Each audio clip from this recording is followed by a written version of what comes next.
أعوذ بالله من الشيطان الرجيم بسم الله الرحمن الرحيم ياسين والقرآن الحكيم ইয়াসিন এটার প্রথম তাফসীর হলো আল্লাহু আ'লামু বিমুরাদিহি বিহি। সমস্ত মুফাসসিরিনে কেরাম ঐক্যমতের সাথে যে তাফসীরটা করছেন সেটা হলো এটা যে ইয়াসিন শব্দের অর্থ কি, এটা ইয়াসিন শব্দের দ্বারা আল্লাহ পাকের উদ্দেশ্য কি, এটা আল্লাহই ভালো জানেন, আল্লাহই ভালো জানেন। এখন কোরআন শরীফ আল্লাহর বাণী নাজিল হয়েছে হুজুরে পাক সাল্লাল্লাহু আলাইহি ওয়াসাল্লামের উপর। তো যদি কোরআন শরীফের কোন অংশের অর্থ শুধু আল্লাহ পাকের জানা পর্যন্ত সীমাবদ্ধ থাকে, রাসূল আকরাম সাল্লাল্লাহু আলাইহি ওয়াসাল্লামও না জানে, তাহলে অনেকের মতে কোরআন শরীফের এই অংশটা অনর্থক সাব্যস্ত হইয়া যায়। এই জন্য আল্লাহ সুবহানাহু ওয়া তাআলা আল্লাহর হাবিবকে জানান নাই কোরআন শরীফের এমন কোনো অংশ নাই। তবে হ্যাঁ, কিছু অংশের সাথে মানুষের আমলের সম্পর্ক নাই, এই জন্য মানুষের জানার প্রয়োজন নাই, কিন্তু আল্লাহ পাক আল্লাহর হাবিবকে ঠিকই জানাইছেন এটার অর্থ কি। কোরআন শরীফের কিছু কিছু সূরা শুরু করা হয়েছে এই জাতীয় কতগুলা হরুফে মুকাত্তাআতের দ্বারা।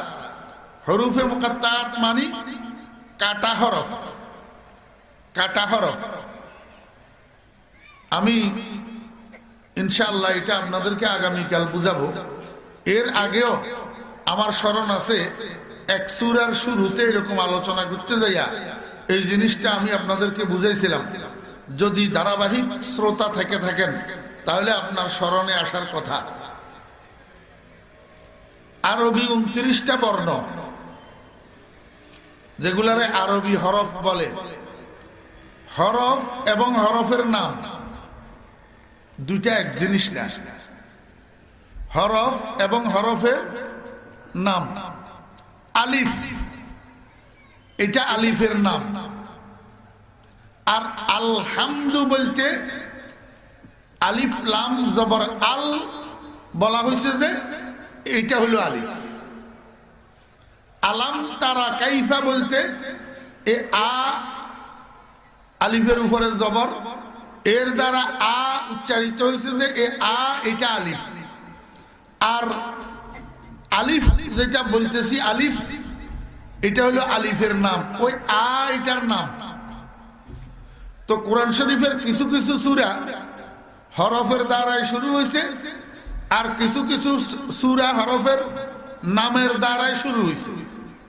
যেমন সূরাতুল বাকারা সর্বপ্রথম সূরা যেটা, এটা হরফের নামের দ্বারাই শুরু হয়েছে, আলিফ লাম মিম। এখানে 3টা হরফের নাম লওয়া হয়েছে। হুবহু এই 3টা হরফ সূরাতুল ফিলের শুরুতে আছে, আলাম তারা কাইফা, আলিফ লাম মিম, কিন্তু সেখানে নাম উচ্চারণে শুরু হয় নাই, একটার সাথে একটা সংযুক্ত হইয়া হরফের উচ্চারণে শুরু হয়েছে আলাম, আর ওইখানে হলো আলিফ লাম মিম। যদি সূরাতুল বাকারার শুরুতে কেউ বলে আলাম যালিকাল কিতাব, তাহলে কিন্তু হবে না, ভুল। আর সূরাতুল ফিলের শুরুতে যদি কেউ বলে আলিফ লাম মিম তারা কাইফা ফাআলা রাব্বুকা, তাহলে হবে না, ভুল। এক জায়গায় উচ্চারণ হরফের, আরেক জায়গায় উচ্চারণ হরফের নামের। এই হরফের নাম যেগুলা সূরার শুরুতে আছে এগুলাকে হরুফে মুকাত্তাআত বলা হয়, অর্থাৎ কাটা হরফ। কাটা হরফ মানে পৃথক পৃথক ভাবে হরফের নামকে উচ্চারণ করতে হবে, একটার সাথে একটাকে সংযুক্ত কইরা মিলাইয়া উচ্চারণ করা হবে না। ইয়াসিন। ইমামুল মুফাসসিরিন হযরতে আব্দুল্লাহ ইবনে আব্বাস রাদিয়াল্লাহু আনহু বলেন যে ইয়াসিন শব্দটার অর্থ কি, এটা হুজুরে পাক সাল্লাল্লাহু আলাইহি ওয়াসাল্লাম সাহাবীদের সামনে বলছেন। কিন্তু ওইটা একটা খাস মজলিস ছিল, যে সাহাবায়ে কেরামের মধ্যে যিনারা আলেম ছিলেন উনাদের মজলিস ছিল, সর্বসাধারণের মজলিস ছিল না। এই জন্য সর্বসাধারণ সাহাবীরা ইয়াসিনের অর্থটা বর্ণনাও করেন নাই, রেওয়ায়তও করেন নাই। আব্দুল্লাহ ইবনে আব্বাস রাদিয়াল্লাহু আনহু বলেন,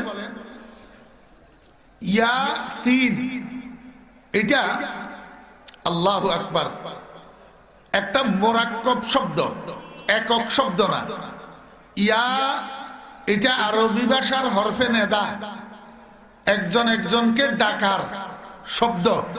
আমরা বলি হে, হে ভাই, এই ভাই। আরবি ভাষায় বলে ইয়া আখি, ইয়া হে। আর সিন শব্দটা আরেকটা শব্দের সংক্ষেপ, শব্দটা হলো ইনসান। এই ইনসান শব্দ থেকে শুধু সিন রাখা হয়েছে, আর বাকিগুলাকে উজ্জ করে দেওয়া হয়েছে সংক্ষিপ্তকরণের জন্য। তো ইয়াসিন শব্দ হলো আসলে ইয়া ইনসান, ইয়া ইনসান, হে মানুষ। এটাকে সংক্ষেপ করে ইয়াসিন বানানো হয়েছে। এরকম সংক্ষিপ্তকরণের নিয়ম আমাদের বাংলা ভাষার মধ্যেও আছে, ইংরেজির মধ্যেও আছে। BGMC, BGMC অর্থ কি? Bangladesh jute mill corporation, Bangladesh jute mill corporation, সংক্ষেপে বলে BGMC। এরকম শত শত আছে, SSC, HSC, হ্যাঁ, আপনার JSC। এইগুলা কি? এগুলার প্রত্যেকটা বর্ণের একটা একটা মিনিংস আছে না? ঠিক তদ্রুপ এই সংক্ষিপ্তকরণের নিয়মটা আরবি ভাষার মধ্যেও আছে, এটাকে তরখিম বলা হয়। এখানেও তরখিম করা হয়েছে। আসলে শব্দ হলো ইয়াসিন। তো ওই ইয়া ইনসান, এই ইনসানের বাকি বর্ণগুলাকে বাদ দিয়া শুধু সিন রাখা হয়েছে, অর্থ হলো হে মানুষ। এখানে একটা বুঝার বিষয় আছে।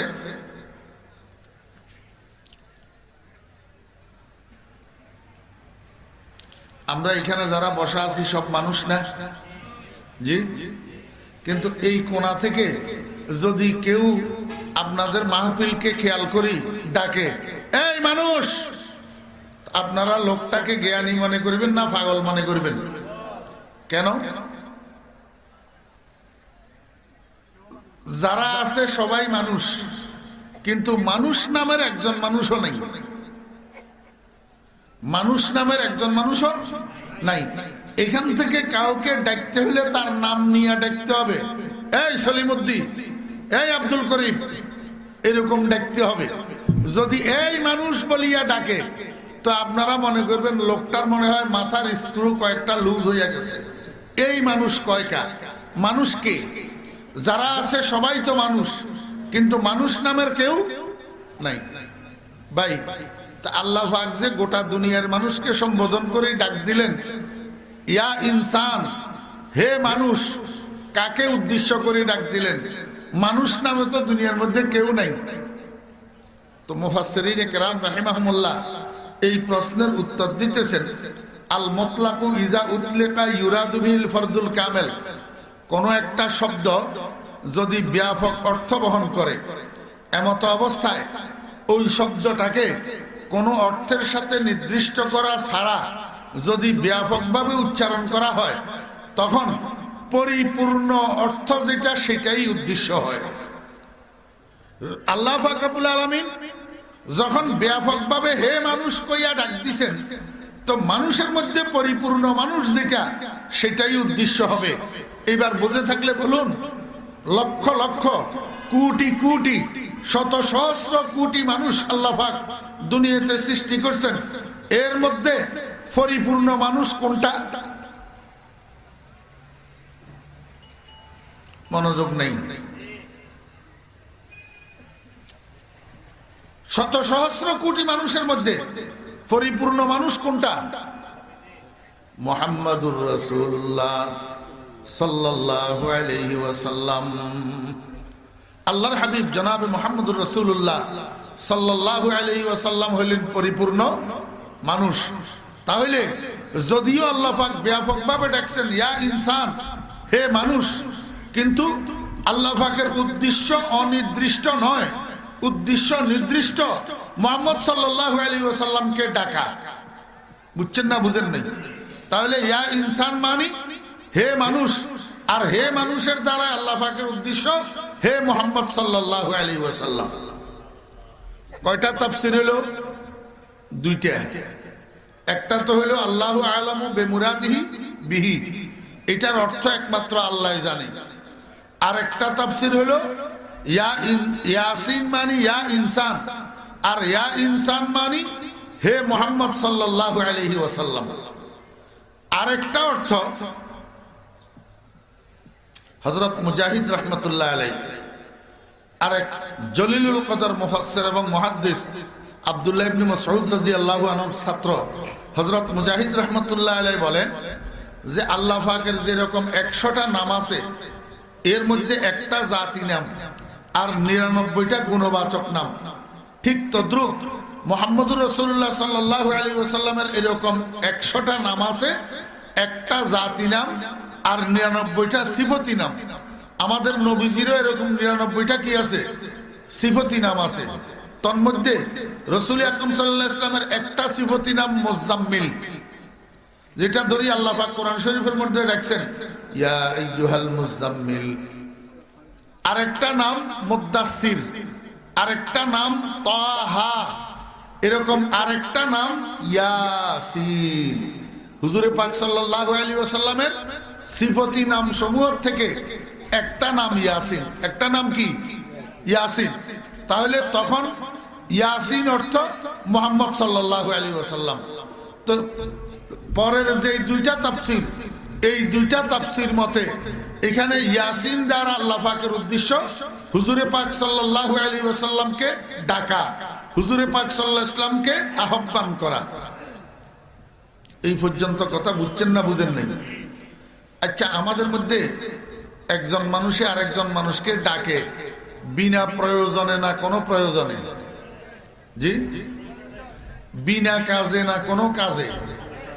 বিনা কাজে যদি ডাকে তো যাকে ডাকছে সে একটু রাগ করে না? কিরে ভাই, বিনা কাজে তুমি আমারে কেন ডাকলা? তো রাসূল আকরাম সাল্লাল্লাহু আলাইহি ওয়াসাল্লাম যে মুহাম্মদ সাল্লাল্লাহু আলাইহি ওয়াসাল্লামকে ডাকতেছেন বিনা কাজে না কাজে? কাজে। কাজেটা কি? একটা সংবাদ দেওয়া। নবীজিকে একটা সংবাদ দেওয়ার জন্য আল্লাহ পাক ডাক দিয়েছেন ইয়াসিন, হে আমার বন্ধু, ইন্নাকা লামিনাল মুরসালিন। এই কথাটা বলার জন্য ডাক দিয়েছেন। এই কথার অর্থ কি? ইন্না কা, নিশ্চয়, আপনি, লা, নিশ্চয়, মিনাল মুরসালিন, রসুলদের মধ্য থেকে একজন। নিশ্চয় আপনি রসুলদের মধ্য থেকে একজন। এই কথাটা বলার জন্য আল্লাহ পাক হুজুরে পাক সাল্লাল্লাহু আলাইহি ওয়াসাল্লামকে ডাক দিয়েছেন। মাঝখানে আরেকটা বাক্য আল্লাহ পাক ব্যবহার করছেন ওয়াল কুরআনিল হাকিম। এটা নেদা এবং জবাবে নেদার মাঝখানে জুমলায়ে মুতারাজায়ে কসমিয়া আল্লাহ পাক একটা শপথ করতেছেন। শপথ, এটা আল্লাহ পাকের দস্তুর, আল্লাহ পাকের আদত। কোরআন শরীফের মধ্যে আল্লাহ পাক রব্বুল আলামিন যখন কোনো গুরুত্বপূর্ণ সংবাদ দিবার ইচ্ছা করেন, যখন কোনো গুরুত্বপূর্ণ কাজের হুকুম করার ইচ্ছা করেন, ওই কাজটার গুরুত্ব বোঝানোর জন্য আল্লাহ পাক রব্বুল আলামিন এক বা একাধিক শপথ করে থাকেন। গুরুত্বপূর্ণ বস্তুর শপথ করেন, কসম করেন। আল্লাহ পাকের কসমের দ্বারা গোটা কোরআন শরীফ ভর্তি।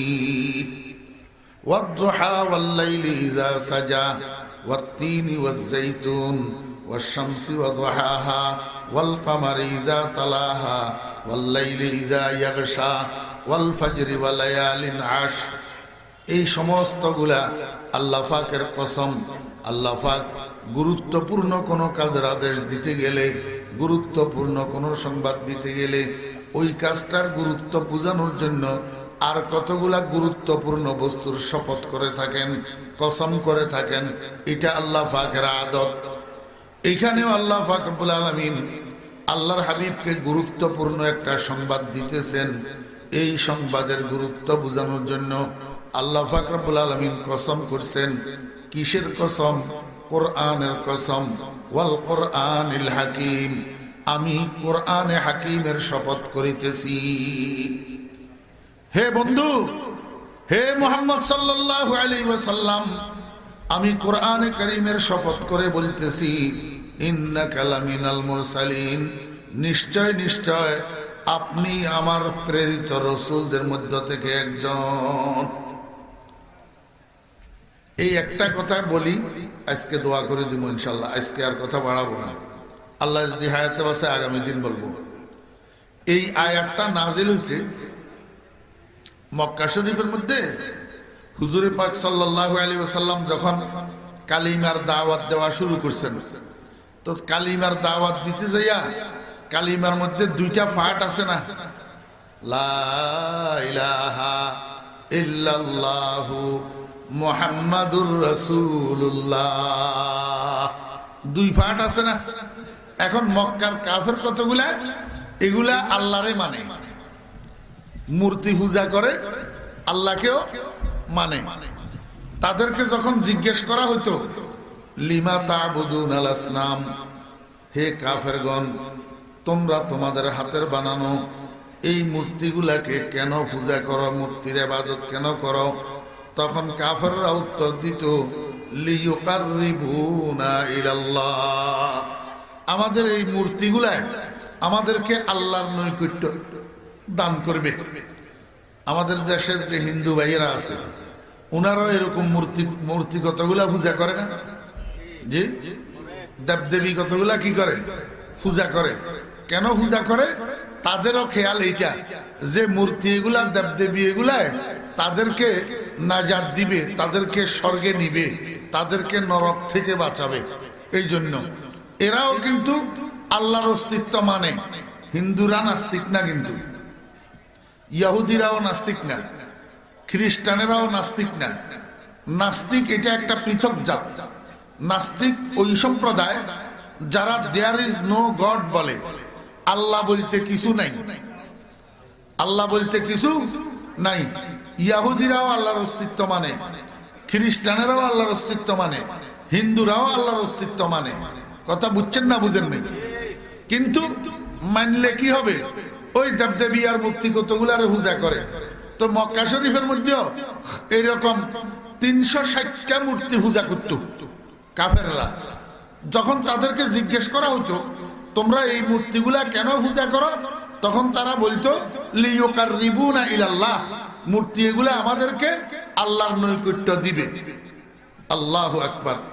ভাইয়েরা, এই কাফের এগুলা যখন হুজুরে পাক সাল্লাল্লাহু আলাইহি ওয়াসাল্লাম লা ইলাহা ইল্লাল্লাহু মুহাম্মাদুর রাসূলুল্লাহ বলতো, তো এরা লা ইলাহা ইল্লাল্লাহটারে স্বীকার করত, লা ইলাহা ইল্লাল্লাহটা মানত। কিন্তু মুহাম্মাদুর রাসূলুল্লাহর বেলায় আসলে এরা বলতো, ইয়া মুহাম্মদ লাস্তা মুরসালা, তুমি মুহাম্মাদুর রাসূলুল্লাহ বলতেছো যে এটা মিথ্যা কথা বলতেছো, তোমার এই কথাটা ঠিক না, তুমি কোন আল্লাহর পাঠানো রসুল তসুল না, এগুলা তোমার বুয়া কথা। বুঝছেন না বুঝেন নাই? এখন আমাদের যুগেও হক্কানি উলামায়ে কেরামরা যে সমস্ত কথা বলে সাধারণ মানুষদের, সাধারণ মুসলমানদের সামনে, তো সাধারণ মুসলমানদের মধ্যে কিছু মুসলমান আছে উলামায়ে কেরামের কিছু কথাকে মানে আর কিছু কথাকে স্ট্যাটাস পরিপন্থী মনে করে। কথা বুঝছেন না বুঝেন নাই? এটারে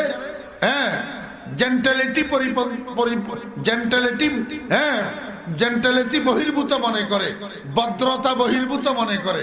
এখন এক শ্রেণীর মানুষ আছে, মহিলাদেরকে, স্ত্রী কন্যাদেরকে বোরকা পরিধান করানো এটাকেও জেন্টালিটি বহির্ভূত মনে করে। আমরা পেপারে পত্রিকায় দেখি কিছু কিছু বাংলাদেশের শিক্ষাঙ্গনের শিক্ষকেরা, কিছু কিছু শিক্ষা প্রতিষ্ঠানের হেড যারা, অধ্যক্ষরা, প্রধান শিক্ষকেরা মুসলমান বোরকা পরিহিতা মেয়েদেরকে নাজেহাল করে এবং বোরকা না পরি শিক্ষাঙ্গনে আসার জন্য প্রেসার সৃষ্টি করে। বাংলাদেশে এখনো কত বড় সাহস, এবার চিন্তা করে দেখেন, যেই দেশে শতকরা 93-95% মুসলমান, সেই দেশে হেও মুসলমান, যে বলতেছে সেও কি মুসলমান। মুসলমান হইয়া সে কোরআনের বিধানকে ওভারটেক করার জন্য প্রেসার সৃষ্টি করে একটা বালেগা মেয়ে যাতে বোরকা না পরি স্কুলে আসে। তাহলে কি মানলো? মানলো না। আমার ভাইয়েরা, দোস্ত আহবাব, আল্লাহু আকবার। এরকম এই যুগেও কিছু মানুষ আছে, ওলামায়ে কেরাম যে সমস্ত কথাবার্তা বলে মাহফিলের ভিতরেও, যা আমরা যারা বয়ান করি, কিছু মানুষ আছে বয়ান যদি উনার বুঝ মতো হয়, উনার তবিয়ত মতো হয়, উনার দলের পছন্দ মতো হয়, তখন কয় যে হুজুর এটা ভালো। আর একটু যদি মতের বিরুদ্ধে হইতে পারে, দলের বিরুদ্ধে হইতে পারে, উনার চয়েসের বাইরে কথা হয়, এবার কয় যে হুজুর এটারে বন্ধ করে দাও। কি করে দাও? বন্ধ করে দাও, এইটার বয়ান আর শোনা যাবে না। তার মানে কিছু কথা মানবে আর কিছু কথা মানবে না। এই বদভ্যাসগ্রস্ত মানুষ মুহাম্মদুর রাসূলুল্লাহ সাল্লাল্লাহু আলাইহি ওয়াসাল্লামের যুগেও ছিল। রাসূল আকরাম সাল্লাল্লাহু আলাইহি ওয়াসাল্লামের কালিমার দুইটা পাঠ, এক পাঠ মানতো আর এক পাঠ মানতো না। লা ইলাহা ইল্লাল্লাহ মানতো, মুহাম্মদুর রাসূলুল্লাহ মানতো না। পক্ষান্তরে এই মুহাম্মদুর রাসূলুল্লাহ না মানার অর্থ কি? মুহাম্মদুর রাসূলুল্লাহ না মানার অর্থ হলো হুজুরে পাক সাল্লাল্লাহু আলাইহি ওয়াসাল্লাম সত্যবাদী না। বুঝছেন না? বুঝেন নাই? রাসূল আকরাম সাল্লাল্লাহু আলাইহি ওয়াসাল্লামের প্রতি মিথ্যা আরোপ করা। নবীজি বলতেছেন আমি আল্লাহর রাসূল, আর হেরা কয় ইয়া মুহাম্মদ ইন্নাকা লাস্তা মুরসালান, তুমি প্রকৃতপক্ষে আল্লাহর প্রেরিত রাসূল নও। আমার ভাইয়েরা, দোস্ত আহবাব, যখন কাফেররা হুজুরে পাক সাল্লাল্লাহু আলাইহি ওয়াসাল্লামকে অস্বীকার করত, যখন কাফেররা হুজুরে পাক সাল্লাল্লাহু আলাইহি ওয়াসাল্লামের প্রতি মিথ্যা আরোপ করত, মানুষ তো মুহাম্মদুর রাসূলুল্লাহ সাল্লাল্লাহু আলাইহি ওয়াসাল্লাম মানুষ ছিলেন কিনা? জি, সবাই বলেন, সবাই। মুহাম্মদুর রাসূলুল্লাহ সাল্লাল্লাহু আলাইহি ওয়াসাল্লাম মানুষ ছিলেন কিনা? এখন তো আমাদের কিছু ভাইরা আছে মুহাম্মদুর রাসূলুল্লাহ সাল্লাল্লাহু আলাইহি ওয়াসাল্লামকে বশর মানতে তৈয়ার না, বশর মানতে রাজি না। রাসূলুল্লাহ সাল্লাল্লাহু আলাইহি ওয়াসাল্লাম মানুষ ছিলেন তো। আমার ভাইরা, দোস্ত আহবাব, তো মানুষ হিসাবে হুজুরে পাক সাল্লাল্লাহু আলাইহি ওয়াসাল্লামের মধ্যে একটু পেরেশানি আসতো। কি রে, আমি তো আসলেই আল্লাহর রাসূল, আমাকে আল্লাহ পাক রাসূল বানাইয়া পাঠাইছে, কিন্তু এই মানুষগুলা যে আমার প্রতি মিথ্যা আরোপ করে, আমার কথা বিশ্বাস করে না, আমাকে ডিনাই করে, আমাকে অস্বীকার করে, বলে ইয়া মুহাম্মদ ইন্নাকা লাস্তা মুরসালা, তুমি রাসূল না। আল্লাহ পাক রব্বুল আলামিন তাদের এই কথাটাকে ডিনাই করার জন্য, তাদের এই কথাটাকে বাদ দেওয়ার জন্য সূরা ইয়াসিনের শুরুতে বলতেছেন ইয়াসিন ওয়াল কোরআনিল হাকিম ইন্নাকা লামিনাল মুরসালিন। হে মুহাম্মদ সাল্লাল্লাহু আলাইহি ওয়াসাল্লাম, আমি কোরআনে হাকিমের কসম করে বলতেছি, নিশ্চয় নিশ্চয় নিশ্চয় আপনি আমার প্রেরিত রাসূল, কোনো সন্দেহ নাই। বুঝছেন না? বুঝেন নাই? আল্লাহু আকবার। ভাই, এই একটা কথা বলি, শেষ। আমি দেখতেছি রাত বেশি হওয়ার কারণে আপনাদের মধ্যে বিচলিত ভাব, না হইলে ফেনীর হুজুরের বয়ানের থেকে মানুষ এইভাবে উঠে না। রাত বেশি তো, কথা বুঝছেন? না না না না, জজবার দ্বারায় কাজ চলে না। আর একটা সত্য কথা বলি, কেউ মনেও কষ্ট নিয়েন না। এখন যারা এখানে বসা আছে, সবগুলা বয়ান শোনার জন্য বসা নাই, কিছু সিন্নির জন্য বসা আছে।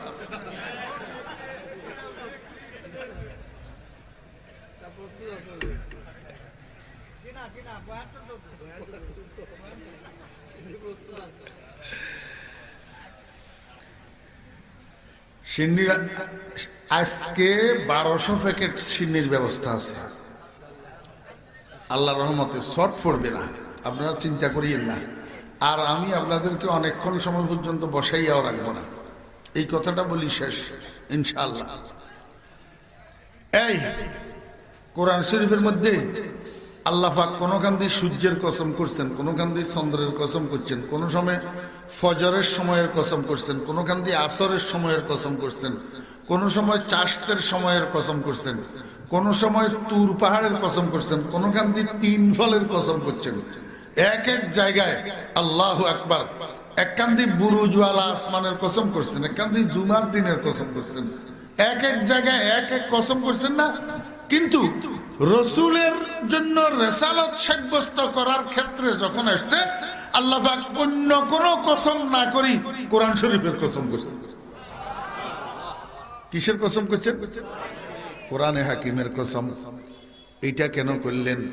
মুফাসসিরিন ইকরাম রাহিমাহুল্লাহ বলেন, আল্লাহ পাক রব্বুল আলামিন আল্লাহর বন্ধুর জন্য রেসালত সাব্যস্ত করতে যাইয়া কোরআনে হাকিমের কসম করছেন। এই কথাটা দুনিয়ার মানুষকে বোঝানোর জন্য, হে দুনিয়ার মানুষেরা, আমার রসুল আর আমার কোরআন দোনোটা এক।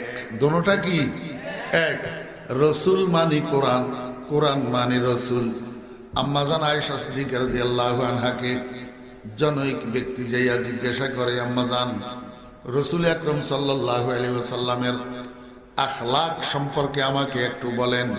মা কানা খুলুক রাসূলিল্লাহি সাল্লাল্লাহু আলাইহি ওয়াসাল্লাম। আম্মা জান আয়েশা সিদ্দিকা রাদিয়াল্লাহু আনহা বলেন, তোমরা কি কোরআন পড়ো নাই? বলে, জি হ্যাঁ, কোরআন শরীফ তো পড়ছি। আম্মা জান বলেন, কানা খুলুকুল কোরআন। আল্লাহর হাবিবের আখলাক, আল্লাহর হাবিবের চরিত্র, আল্লাহর হাবিবের স্বভাব সম্পর্কে যদি জানতে চাও, কোরআন শরীফ শুরু থেকে শেষ পর্যন্ত দেখো। কোরআন শরীফটাই আল্লাহর হাবিবের আখলাক। আল্লাহু আকবার। আমার ভাইরা, দোস্ত, আহবাব, রাসূল আকরাম সাল্লাল্লাহু আলাইহি ওয়াসাল্লাম আর কোরআনে কারীম দোনোটা এক। দোনোটা কি এক? কিছু মানুষ রসুলকে মানে, কোরআন মানে না। কিছু মানুষ কোরআন মানে, রসুলকে মানে না। অর্থাৎ কোরআনের বিধিবিধান গুলা মানতে তৈয়ার আছে, কিন্তু নবীজির আদর্শ পালন করতে তৈয়ার নাই। আর কতগুলা দাড়ি রাখে, টুপি দেয়, নবীজির আদর্শ পালন করার জন্য চেষ্টা করে, কিন্তু দোস্ত আহবাব, যাকাত দেওয়া যে কোরআনের হুকুম, সেটা মানতে রাজি নাই। যাকাতটা ঠিক মতে দেয় না। কিছু মানুষ তো, আপনাদের এদিকে আছে কিনা জানি না, আমাদের ওই দিকে আছে, কিছু মানুষ দাড়িও রাখে, টুপিও মাথায় দেয়, নামাজ কলমাও পড়ে, কিন্তু আবার গ্রামের মধ্যে 10 টাকা, 20 টাকা, হাজারে 200-250 টাকা, 10,000-এ 2,000-2,500 টাকা গ্রামে সুদের উপরে টাকা লাগায়। সুদের উপরে কি লাগায়? টাকা লাগায়। এমনি দেখি নামাজ কলমাও পড়ে, দাড়ি টুপিও আছে, আবার সুদও খায়। আবার চলচাতুরি করি, নিজের টাকা না, কয় যে আমার মেয়ের জামাইয়ের টাকা, আমার পুত্র একটার টাকা, ও আমার আত্মীয় একটার টাকা, এইভাবে কইয়া সুদের উপরে টাকা লাগায়, সুদ খায়। অথচ কোরআন শরীফের মধ্যে আল্লাহ সুবহানাহু ওয়া তাআলা এই সুদখোরের জন্য যুদ্ধ ঘোষণা করছেন। যুদ্ধ কি ঘোষণা করছেন? ফাআযানু বিহারবিন মিনাল্লাহ, যুদ্ধ ঘোষণা করছে। বুঝা গেল কোরআন মানে রসুল মানে না, রসুল মানে কোরআন মানে না। আল্লাহ কয়, দুনিয়ার মানুষেরা, আমার কোরআন আর আমার রসুল দুটোটা একটার সাথে একটা ওতপ্রোতভাবে জড়িত। তুমি একটার থেকে একটাকে বিচ্ছিন্ন করে দেখবা, সেই সুযোগ নাই। এই কথাটা বোঝানোর জন্য আল্লাহ পাক রব্বুল আলামিন আল্লাহর হাবিবের রিসালাত সাব্যস্ত করার আগে অন্য কিছুর কসম না করিয়া কোরআনে হাকিমের কসম করছেন। ইয়াসিন ওয়াল কোরআনিল হাকিম ইন্নাকা লামিনাল মুরসালিন। আল্লাহু আকবার। দোস্ত, কোরআন শরীফের আল্লাহ পাক রব্বুল আলামিন কোরআন শরীফের বিভিন্ন জায়গায় বিভিন্ন গুণে গুণান্বিত করছেন। এক জায়গায় বলছেন ইন্নাহু লাকুরআনুন কারীম, আরেক জায়গায় বলছেন বাল হুয়া কুরআনুম মাজিদ। এখানে বলতেছেন ওয়াল কুরআনিল হাকিম। তাহলে কোন জায়গায় কোরআনে মাজিদ, কোন জায়গায় কোরআনে কারীম, কোন জায়গায় কোরআনে হাকিম। আমার বেরা দোস্ত আহবাব, এই জায়গার মধ্যে আল্লাহ পাক রব্বুল আলামিন ইচ্ছা করলে বলতে পারতেন ওয়াল কুরআনিল কারীম, ইচ্ছা করলে বলতে পারতেন ওয়াল কুরআনিল মাজিদ। তা না বলে ওয়াল কুরআনিল হাকিম কেন বললেন? একটা প্রশ্ন তো হইল, নবীজির রিসালাত সাব্যস্ত করতে যাইয়া কোরআনের কসম কেন করলেন? দ্বিতীয় প্রশ্ন হলো, নবীজির রিসালাত সাব্যস্ত করতে যাইয়া কোরআনের কসম তো করলেন, কোরআনকে হাকিম বললেন কেন? হাকিম বলার কারণ কি? হাকিম শব্দের অর্থ কি? আল্লাহু আকবার। যদি আসতে পারেন ইনশাআল্লাহ আগামীকাল বলবো। দরুদ শরীফ পড়েন। আল্লাহুম্মা সাল্লি আলা মুহাম্মাদিন ওয়া আলা আলি মুহাম্মাদ কামা সাল্লাইতা আলা ইব্রাহিম ওয়া আলা আলি ইব্রাহিম ইন্নাকা হামিদুম মাজিদ। আল্লাহুম্মা বারিক আলা মুহাম্মাদিন ওয়া আলা আলি মুহাম্মাদ কামা বারাকতা আলা ইব্রাহিম ওয়া আলা আলি ইব্রাহিম ইন্নাকা হামিদুম মাজিদ। একটা কথা শুনেন,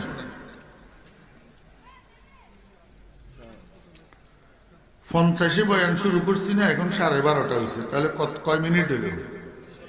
40 মিনিট। এত কম সময় আমি আপনাদেরকে ছাড়িয়ে দিতাম না। খোদার কসম, শুধু একটা কারণে ছাড়িয়ে দিতেছি, সেটা হইল শুধু বয়ান শুনলে হবে না ফজরের নামাজ পড়তে হবে? বলেন, নামাজের জন্য মাহফিল না মাহফিলের জন্য নামাজ? নামাজের জন্য মাহফিল, নামাজের জন্য মাহফিল।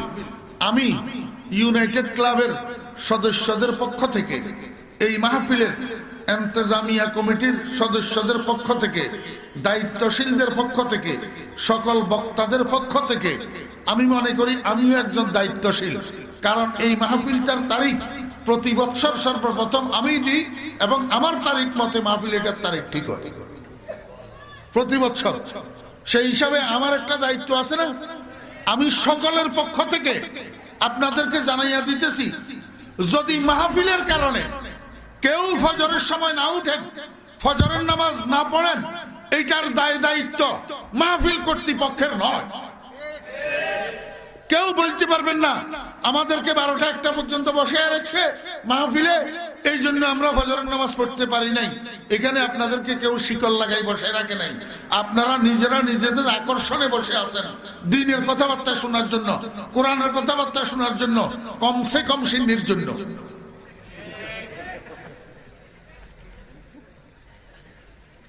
যদি ফজরের নামাজ না পড়েন, এই দায়িত্ব কেউ নিবে না।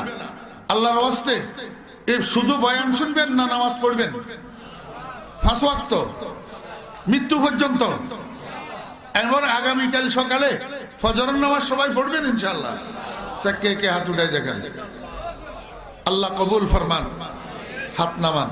এই ওয়াদা পূরণ করার জন্য আল্লাহ পাক আমাদেরকে তৌফিক দান করেন।